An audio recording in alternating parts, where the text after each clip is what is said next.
perubahan-perubahan di mana virus ini sifatnya tidak hilang, karena virus tuh bisa hilang, bisa pergi, bisa timbul. Tapi yang virus yang sifatnya persisten atau tidak hilang itu yang bisa menyebabkan keganasan. Dan kalaupun dia menimbulkan keluhan, itu tidak akan langsung jadi kanker, Dokter Dani. Ada namanya fase lesi prekanker. Lesi prekanker ini juga terkadang walaupun sudah sampai lesi prekanker bisa regres gitu ya. Oke, cuman jangan takut nih, virus yang kita vaksin kita ini nggak ada isinya sebenarnya, nggak ada pembawa genetik, tidak ada HPV DNA maupun HPV RNA-nya gitu ya. Jadi dia empty capsid yang akan dikenali sebagai virus HPV.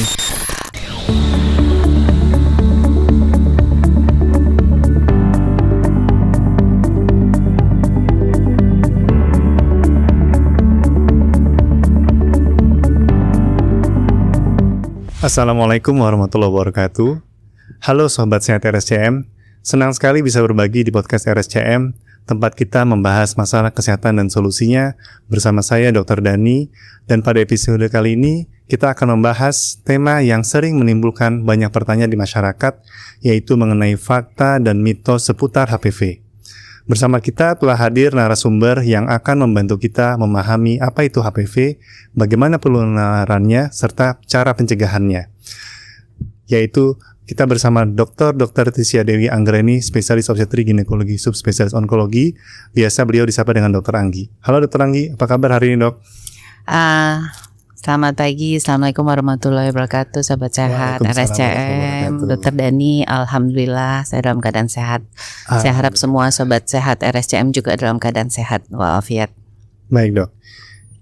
Dok, kita mungkin memulai dulu nih Dok. Sebenarnya apa sih Dok itu HPV Dok? Baik, HPV itu adalah virus yang kita sebut namanya Human Papilloma Virus ya.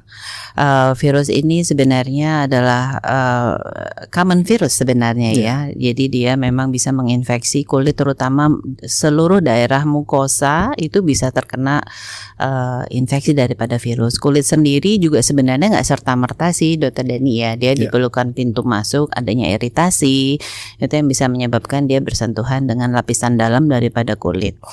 Nah, sebagian besar orang itu pasti akan terkena atau terpapar virus HPV gitu ya dalam hidupnya, walaupun tidak menimbulkan gejala. Jadi virus ya seperti virus yang lain. Seperti kita lihat virus COVID kan tidak semuanya juga bergejala gitu ya. Jadi dok, saya PCR positif, ya batuk tidak, pilek tidak, sesak tidak, ya sudah isoman. Jadi sama virus tuh seperti itu. Dan ada banyak tipenya, sebagian besar memang menyebabkan infeksi pada daerah mukosa atau kulit, ataupun biasanya paling sering adalah sekitar daerah alat kelamin ya Dokter Dani ya, yang memang menimbulkan beberapa masalah. Dan tentu saja yang paling kita takutin adalah perubahan-perubahan di mana virus ini sifatnya tidak hilang, karena virus tuh bisa hilang, bisa pergi, bisa timbul. Tapi yang virus yang sifatnya persisten atau tidak hilang itu yang bisa menyebabkan keganasan. Kalau kita berbicara perempuan, maka tentu saja yang paling sering disebabkan oleh virus ini adalah kanker leher rahim atau yang kita sebut namanya kanker serviks. Jadi sebenarnya jenis HPV ini kan ada banyak ya dok ya. Apakah semua jenisnya ini berbahaya atau risiko tinggi, atau ada jenis yang lain dok? Sebenarnya tidak semua virus HPV bisa menyebabkan keganasan. Kita ada mungkin kurang lebih dari 100 ya tipe HPV ini ya. HPV sendiri juga ada yang sifatnya low risk, ada yang high risk. Nah, yang high risk inilah yang bisa menyebabkan keganasan kanker leher rahim. Dan memang dari tipe high risk ini kalau kita cek pada pasien dengan keganasan leher rahim, itu 85%-nya itu pada tipe yang 16-18. Mungkin di populasi kita tambah 52 ya. Itulah yang kemudian muncul untuk dilakukan pencegahan atau vaksinasi. Pencegahan ya Dr. Dani ya. Jadi vaksinnya bukan terapeutik, tapi pencegahan terhadap virus HPV 16 dan 18 ini. Dan HPV 16-18 ini kenapa kita bilang menjadi yang utama high risk, karena dia yang susah hilang, sehingga dalam perjalanannya dia bisa menyebabkan keganasan seperti yang paling sering adalah leher rahim. Pada pria bisa nggak? Bisa juga kanker penis walaupun insidensinya lebih sedikit dibandingkan pada kanker leher rahim. Tenggorokan juga bisa juga, anus juga bisa juga gitu. Jadi banyak nih dok ya, sebenarnya virus HPV ini bisa menyebabkan atau melibatkan berbagai organ dan menimbulkan kanker di organ-organ tersebut. Sebenarnya gimana sih dok cara penularan HPV itu sendiri ke baik mungkin, utamanya mungkin perempuan kali dok? Memang tidak bisa dipungkiri salah satu jalur utama penularan kalau kita berbicara masalah kanker leher rahim, ya itu kita bicara yang paling sering ya Dokter Dani ya. Leher rahim itu secara anatomi memang letaknya adalah 7-10 cm dari bukaan vagina. Kalau letaknya memang jauh 7-10 cm ya ke dalam, memang tidak bisa dipungkiri salah satunya adalah wanita yang sudah melakukan hubungan seksual secara aktif. Sehingga semua perempuan yang sudah aktif secara seksual tentu saja memiliki faktor risiko untuk terkenanya virus HPV ini. Tidak ada pengecualian. Jadi kalau sudah aktif secara seksual, maka semua perempuan memiliki faktor risiko untuk terkena virus HPV dan juga memiliki faktor risiko untuk terkena kanker leher rahim. Jadi seperti itu. Oleh karena itu memang ini menjadi masalah bersama nih dokter. Masalah umum dan global. Masalah umum gitu ya. Oke dok.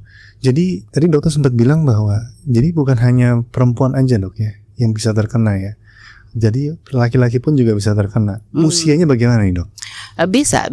Laki-laki juga bisa terkena, cuman secara anatomi pada laki-laki itu kan anatomi organnya di luar ya Dokter Dani ya. Jadi memang lebih mudah dibersihkan gitu ya. Sementara perempuan itu letaknya lebih di dalam seperti tadi kan 7-10 cm dari bukaan vagina gitu ya. Jadi memang jadi lebih mudah dia menjadi persisten karena sulit untuk dibersihkan. Siapa yang bisa masuk ke sana ya tentu saja tadi dengan hubungan seksual intercourse atau dengan pemeriksaan yang dilakukan oleh seorang dokter kandungan. Tentu saja juga memerlukan alat nih Dokter Dani. Pemeriksaannya inspeksi, kita butuh spekulum, maka pemeriksaan namanya inspekulum. Tapi virus ini sekali lagi tidak menimbulkan gejala yang bisa kita lihat dengan mata kalau tidak menimbulkan keluhan pada organ yang terkena. Jadi nggak bisa saya mengatakan itu ada virus seperti kayak Dokter Dani kena virus influenza, batuk, pilek gitu ya. Sebenarnya bisa aja sih Dokter Dani kena virus influenza tapi nggak batuk pilek kan. Nah nggak bisa kelihatan itu virusnya, itu nggak bisa. Jadi memang yang kita lihat adalah manifestasinya yang disebabkan oleh virus tersebut terhadap organ yang terinfeksi. Kalau untuk di leher rahim sendiri nih dok, untuk yang bila seorang perempuan sudah terkena atau terinfeksi HPV, apakah memang semuanya akan tidak bergejala atau pada suatu saat tertentu dia akan menimbulkan suatu gejala? Atau seperti apa dok biasanya? Virus ini tidak semuanya akan menimbulkan gejala. Jadi banyak faktor daripada virus itu sendiri ya, virulensinya ya, keganasan tadi. Tadi mungkin yang 16-18 lebih susah hilang ya. Nah persisten ini yang kalau kita samakan seperti kayak hepatitis.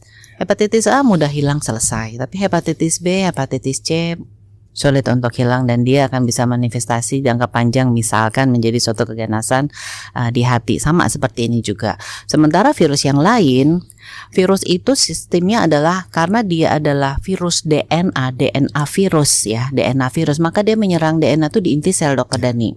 Ada dua hal yang bisa masuk ke inti sel kalau tidak virus itu sendiri adalah imun sistem kita.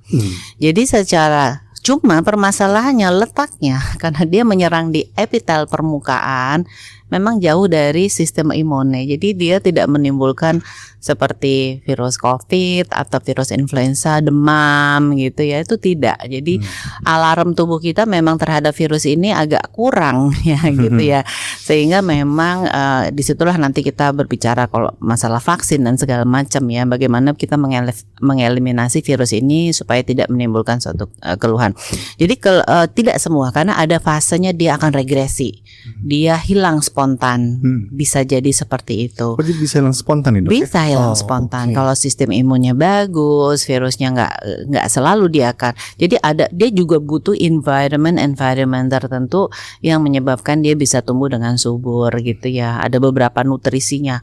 Jadi kalau kita ngomong namanya suatu kanker leher rahim, memang ada seednya. Seednya ini virusnya, harus ada leher rahimnya gitu, yang zona transformasinya.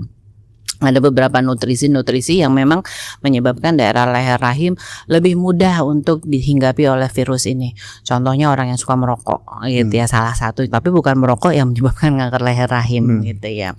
Pemakaian hormon tertentu juga bisa melemahkan daerah leher rahim sehingga virus ini lebih bisa menempel.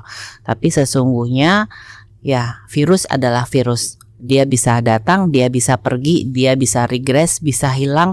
Nah, yang mana yang bermasalah, yang menetap, yang tidak hilang-hilang. Oke, Dok. Ini sejumlah pertanyaan, Dok, ada beredar di masyarakat nih, Dok. Masyarakat nih sering sekali mendapatkan informasi, apalagi sekarang zamannya media massa nih sangat kencang sekali harus informasinya di media sosial ya. Jadi ada sejumlah fakta dan mitos nih, Dok, yang mau kita tanyakan nih ke dokter nih. Menarik yang nih. pertama nih, ya, katanya HPV itu hanya menyerang orang yang sering bergonta-ganti pasangan. Nah, gimana tuh, Dok? Baik. Jadi sebenarnya sih isunya bukan di situ ya, Dokter Dani. Seperti saya sebutkan tadi, bahwa memang salah satu penyebarannya itu adalah memang melalui hubungan seksual gitu ya. Oleh karena itu setiap perempuan akan memiliki faktor resiko. Bergonta-ganti akan meningkatkan resiko, tapi bukan berarti tidak bergonta-ganti menjadi tidak memiliki faktor resiko. Jadi the issue is not there. The issue adalah kalau kalian sudah aktif secara seksual, secara seksual, maka itulah waktunya untuk melakukan pemeriksaan. Jangan menunggu adanya suatu gejala gitu ya, karena dia bisa menyerang siapa saja. Justru pada wanita-wanita atau perempuan-perempuan yang tidak aware bahwa saya merasa aman, itu justru yang malah sangat berbahaya gitu ya. Jadi memang di sini konteksnya saya hanya mau mengatakan bahwa semua perempuan yang sudah seksual aktif memiliki faktor resiko HPV. Tidak berhubungan dengan pola hidup, tidak berhubungan dengan sosial ekonomi ataupun tingkat pendidikan. Jika Anda sudah aktif secara seksual, maka itulah waktunya untuk melakukan pemeriksaan. Pemeriksaan yang dilakukan adalah HPV DNA saja atau ada tambahan yang lain? Sebenarnya kalau jadi gini, kita harus bedakan nih, Dokter Dani, ini kita mau program pemerintah atau kita setting ideal sebagai seorang dokter OBGYN gitu ya. Itu akan sangat berbeda. Jadi bergantung fasilitas kesehatan di tempat tersebut ya. Kalau kita mau meningkatkan problems di kita nih, Dokter Dani, sebenarnya kanker leher rahim ini, virus ini nih, waduh, kan tadi bisa hilang, bisa regres spontan. Dan kalaupun dia menimbulkan keluhan, itu tidak akan langsung jadi kanker, Dokter Dani. Ada namanya fase lesi prekanker. Lesi prekanker ini juga terkadang walaupun sudah sampai lesi prekanker bisa regres gitu ya. Nah, kalau yang tidak regres, maka dalam 3-17 tahun dia berubah menjadi keganasan. Jadi jalannya sangat lambat sekali, seperti siput gitu. Jadi jalannya slow but sure. Tapi perlu diingat bahwa kita tidak menata laksana virusnya. Virusnya nggak ada sampai saat ini. Tadi saya bilang yang bisa menyerang di inti sel, kalau nggak virus itu sendiri ya sistem imun. Memang sistem imun kita yang memang harus ditingkatkan. Tapi problemnya dia jauh dari sistem imun gitu ya. Nanti kita bicara masalah vaksinasi. Antibiotik sendiri dia menyerang cuma di dinding sel, nggak bisa.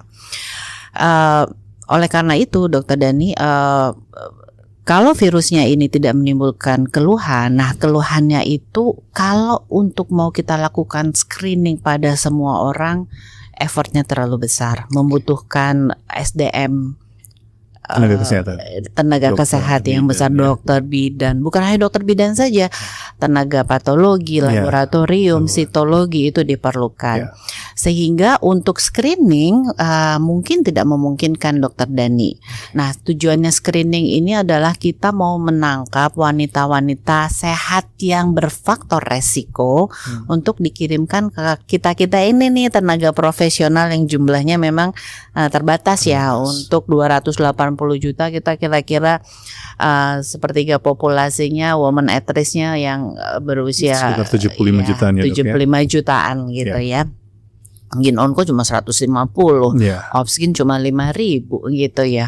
Nah, disinilah program pemerintah ini yang efektif. Kalau Dokter Dani nanya apa yang perlu diperhatikan pada program screening SPV, ya.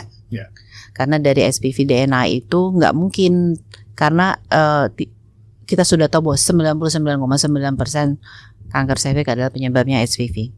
Jadi kalau kita sudah bisa menangkap HPV, nah barulah dikirim ke misalkan ke Dokter Dani.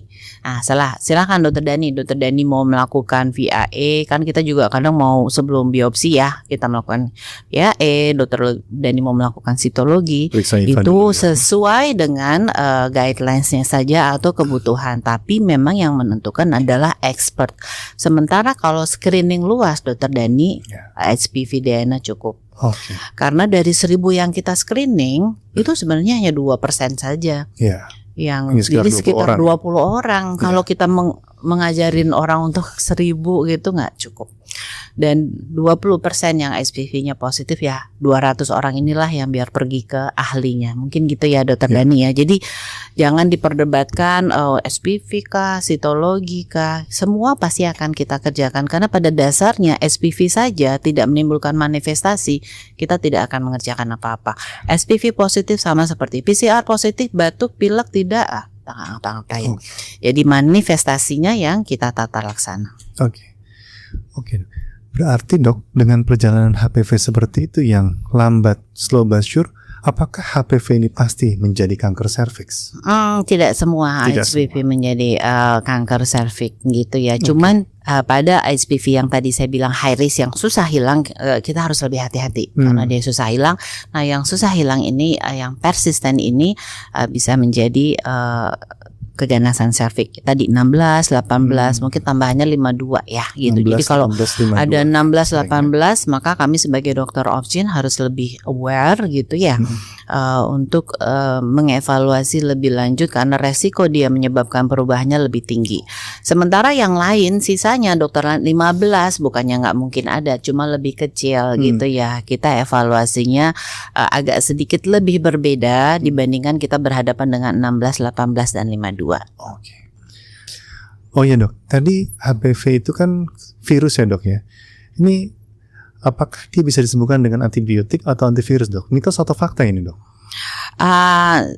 Itu mitos sih. Mitos. Oh, berarti nggak benar ya? Nggak ada antibiotik atau jadi antivirus tidak bisa. Antivirus itu secara jujur tidak ada, karena kan virus memang punya kelebihan, dia menginfiltrasi, apalagi DNA virus ya. Dia masuk ke inti sel. Nah, inti sel itu cuma 2 yang bisa masuk, yaitu virus itu sendiri atau sistem imun kita sendiri. Jadi antibiotik tidak bisa menyembuhkan virus, tapi mungkin jika sudah menimbulkan kelainan dan terjadi infeksi, nah antibiotiknya bisa mengobati infeksinya, tapi bukan untuk virusnya. Bukan untuk virus. Oke Dok. Berikutnya lagi yang berkembang di masyarakat nih Dok. Katanya vaksin HPV itu hanya untuk wanita dewasa atau yang punya perilaku berisiko tinggi. Itu benar atau salah Dok? Mitos atau fakta nih? Itu juga mitos juga gitu mitos ya. Juga? Oh oke. Karena memang semua perempuan memiliki faktor resiko untuk terkena virus ini ketika aktif berhubungan seksual, maka memang yang terbaik diberikan pada saat anak-anak gitu ya, karena kan memang virus ini dalam waktu yang jangka panjang ya, dia akan menimbulkan merangsang memori jangka panjang kita, sehingga suatu saat ketika ada serangan pada saat dia sudah aktif seksual, tubuh sudah cukup kuat untuk memberikan perlindungan terhadap virusnya tersebut. Jadi memang yang terbaik itu diberikan pada usia 9 sampai 13 tahun ya. Maka program pemerintah sekarang sudah mengaktifkan diberikan pada kelas 5 dan kelas 6 SD. Jadi sesuatu ini kan pencegahan ya Dokter Dani ya. Seringkali orang tua kan anak saya belum menikah. Nah, itu juga mitos juga gitu ya. Karena memang kenapa vaksin ini diberikan pada anak-anak, karena memang doublingnya itu memang akan lebih baik pada anak-anak dibandingkan pada orang yang sudah dewasa atau sudah tua maksudnya ya. Kalau vaksinasi orang tua itu yang short term biasanya kayak meningitis, influenza gitu ya, memang diberikannya dalam jangka waktu yang pendek. Itu, dan peaknya itu paling baik memang pada usia 27, 28 gitu ya. Jadi memang sebelum terpapar atau sebelum melakukan hubungan seksual secara aktif. Baik dok. Selanjutnya ada lagi yang nanya nih dok. Katanya kalau orang sudah menikah itu nggak perlu vaksin HPV. Mitos atau fakta nih dok? Itu half mitos, half fakta. Boleh nggak dibilang kayak gitu ya? Berarti setengah-setengah nih. Setengah-setengah sebenarnya. Bisa ya. Gimana penjelasannya dok? Kalau sebenarnya begini, tujuannya memberikan vaksin itu kan memberikan induksi ya. Induksi terhadap virus HPV. Cuman jangan takut nih, virus yang kita vaksin kita ini nggak ada isinya sebenarnya, nggak ada pembawa genetik, tidak ada HPV DNA maupun HPV RNA-nya gitu ya. Jadi dia empty capsid yang akan dikenali sebagai virus HPV. Pencegahan adalah pencegahan, Dokter Dani gitu ya. Maunya kita memberikan induksi, namanya vaksin kan seperti itu. Nah kalau orang yang sudah aktif secara seksual gitu ya, sebenarnya induksi itu adalah dari hubungan seksual itu sendiri gitu ya.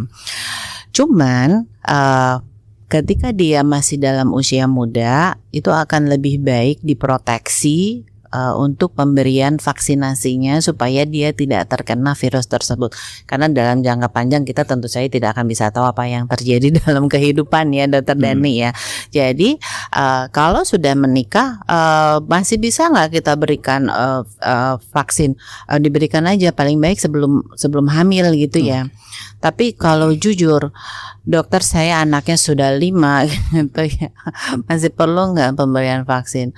Mungkin saya bilang kalau diberikan boleh, tapi kalau penting atau tidak mungkin tidak penting lagi pada wanita yang sudah punya anak 5 gitu ya. Jadi harus dibedakan nih, kalau boleh diberikan, tapi kalau penting rasanya tidak untuk yang sudah punya anak 5. Yang terbaik adalah melakukan secondary prevention tadi, melakukan pemeriksaan screening baik IVA, pap smear atau HPV DNA. Okay. Tapi kalau ditanyakan boleh nggak diberikan, boleh gitu ya. Bahkan pada yang usia 50 tahun dikatakan masih bisa meningkatkan 11 kali lipat sistem imunnya dibandingkan yang tidak divaksin. Tapi kepentingannya itu yang harus kita pertimbangkan dengan baik. Oke dok, terus satu lagi nih dok, banyak yang nanya pada usia perempuan muda, apa benar HPV itu bisa menyebabkan infertilitas atau masalah gangguan kesuburan? Gimana tuh dok? Mitos atau fakta dok? Itu mitos, itu udah jelas ya. Tidak ada hubungannya dengan kesuburan gitu ya. Kan tadi saya bilang bahwa virus ini tidak membawa, ada virus yang dilemahkan, ada virus yang dimatikan gitu ya. Ini tidak ada komponen virusnya. Tidak ada komponen virusnya. Bahwa komponen daripada pembawa genetiknya DNA sama RNA juga tidak ada. Jadi dia empty capsid. Bahkan ada pada masa inkubasi, misalkan pada wanita yang sudah perempuan yang sudah menikah ya Dokter Dani ya, dia pap smear hasilnya HPV-nya negatif. Cuma mungkin dia dalam masa inkubasi infeksi belum terdeteksi nih. Kemudian kita vaksin gitu ya. Kemudian 6 bulan kemudian dia misalkan virusnya positif, itu bukan karena dari vaksinnya, tapi ada pada masa inkubasi yang belum terdeteksi. Karena dari vaksin kita tidak akan memberikan virus terhadap yang menerima vaksin. Baik dok. Kita ada beberapa pertanyaan lagi nih dok ya. Sebenarnya jadi kalau menurut dokter, kita tuh siapa saja yang sebaiknya dianjurkan untuk mendapatkan vaksinasi HPV serta waktu terbaiknya dok? Baik, kalau kita berbicara terhadap pencegahan kanker rahim ya Dokter Dani ya, Maka memang perempuan gitu ya, karena memang yang memiliki leher rahim adalah perempuan gitu ya. Dan yang terbaik adalah tadi saya sudah sebutkan usia 9 sampai 13 tahun itu pemberiannya cukup 2 kali, bahkan sekarang sudah one single dosis ya, dan Cukup itu sekali aja. ya, dan itu Oke. akan bagus untuk program pemerintah, akan lebih cost efektif dan akan bisa lebih menjangkau masyarakat yang lebih luas. Itu Iya. tujuannya. Karena cakupan screening kita sampai sekarang memang masih rendah nih, Dokter Dani ya. Jadi tapi pemerintah sudah berusaha keras. Kita semoga-moga dengan pemeriksaan HPV yang mana pemeriksaannya digaransi di cover oleh pemerintah, laboratoriumnya juga yang terakreditasi sesuai dengan standar internasional. Kita harapkan angka cakupan kita akan menjadi lebih tinggi. Kemudian juga program pemerintah terhadap vaksinasi juga sudah disebarluaskan, gitu ya. Ya. Itu kalau berbicara pencegahan kanker leher rahim. Tapi kalau Dokter Dani tanya lebih luas buat siapa saja, apakah laki-laki itu boleh, maka jawabannya iya, gitu ya. Tapi kenapa? Di luar negeri juga Iya. laki-laki divaksin. Laki-laki juga divaksin gitu ya. Walaupun kenapa di kita enggak ya, tadi lebih ke arah cost effectiveness dan tujuannya kanker leher rahim. Karena angka kejadian kanker penis, mohon maaf, itu insidensnya lebih kecil sekali dibandingkan kanker serviks gitu ya. Tapi pada orang yang di luar negeri memang diberikannya pada boys and girls gitu ya. Laki perempuan juga dapat. Iya. Oke dok. Terus kemudian dok, jadi selain vaksin, apa aja yang sebaiknya perlu dilakukan oleh seorang perempuan terutama yang usia reproduksi dok untuk mencegah kanker leher rahim? Baik, jadi sebenarnya untuk kanker leher rahim ini karena kita tahu penyebabnya adalah HPV, dia tidak diturunkan secara genetik nih, nggak ada nih orang tua saya kanker serviks, saya kanker serviks, tante saya kanker serviks, saya jadi kanker serviks, nggak. Bukan keturunan ya? Bukan penyakit yang diturunkan secara genetik gitu ya, atau kita bilang bukan gynecology hereditary cancer gitu ya. Penyebabnya kita udah tahu HPV gitu ya. Oleh karena itu ada beberapa pencegahan nih sebenarnya Dokter Dani yang bisa kita lakukan terhadap pencegahan kanker leher rahim yang kita sebut namanya primary prevention, pencegahan primer tuh tadi salah satunya adalah vaksinasi. Itu pencegahan primer.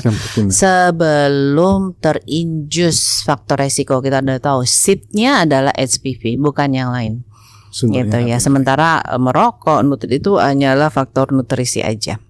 Penyubur ibaratnya, lingkungan pendukung. Iya, faktor lingkungan saja.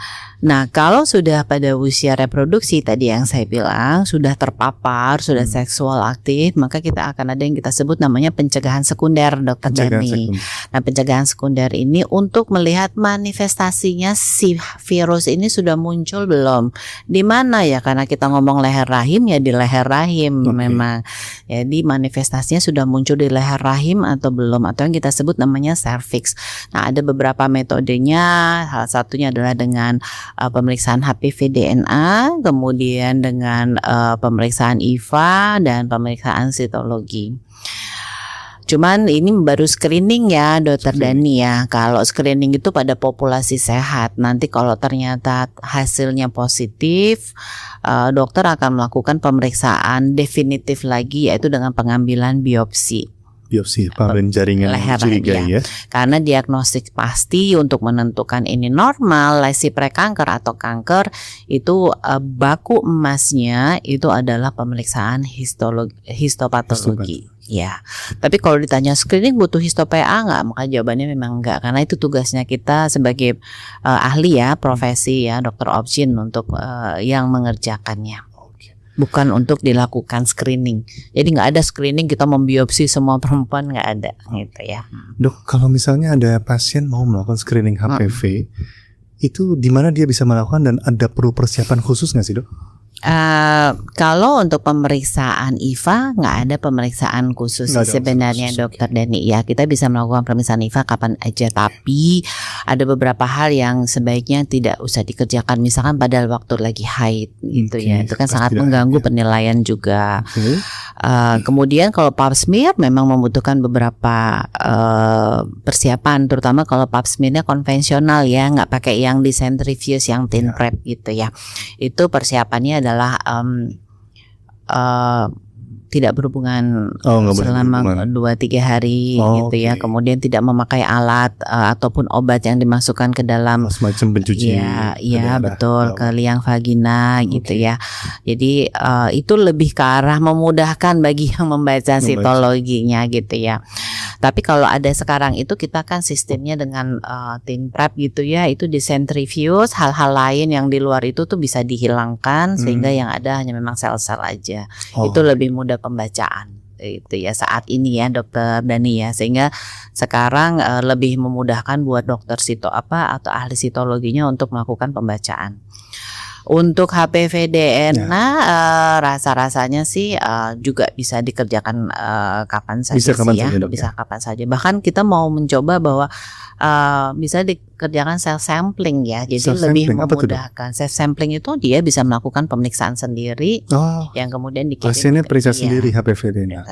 Oke. DNA. Tapi tentu saja Pasti diajarin dulu sepertinya ya. dikirimkan ke laboratorium yang terpercaya ya. Cuman kayaknya toolsnya kita belum ada. Gitu Baik. ya. Tapi sudah mulai ada perkembangan ke arah sana. Dok, ini banyak sekali informasi yang sudah dokter sampaikan. Gak kerasa nih, saya pikir juga banyak sekali. Semoga bisa memberikan masukan tambahan informasi buat Sobat Sehat RSCM ya. Mungkin apakah ada pesan dari dokter terkait pentingnya edukasi HPV ini untuk Sobat Sehat RSCM? Silakan, Dok. Begini Dokter Dani. Ya.